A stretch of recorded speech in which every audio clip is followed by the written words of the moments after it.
Bonjour, aujourd'hui je vais vous parler de la liaison intercouche que l'on peut avoir avec un hôtel spécifique, le matériau pomme et de bons paramètres.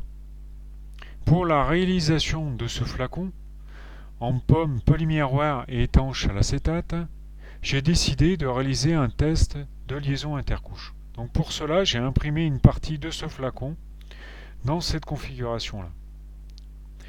Donc mes premiers tests, malheureusement, n'étaient pas concluants.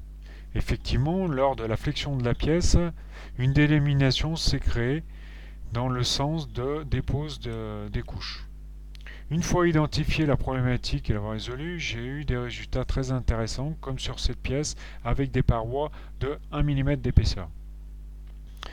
Donc ce que l'on peut voir, c'est qu'une fois qu'on le soumet à des flexions très importantes, aucune fissure ni délamination apparaît. Donc pour moi, les tests étaient très intéressants et prouvaient une bonne liaison intercouche.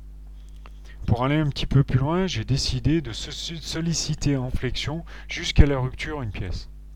Et ce qu'on peut voir aussi de très intéressant, c'est que la pièce a fissuré de haut en bas et en diagonale, et non dans le sens de dépose des couches.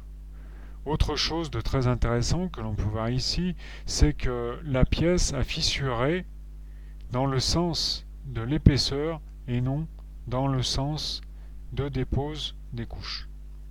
Ce qui prouve pour moi que l'on peut arriver avec l'impression 3D FDM à réaliser des pièces équivalentes à l'injection, voire de faire des pièces similaires en termes de caractéristiques mécaniques.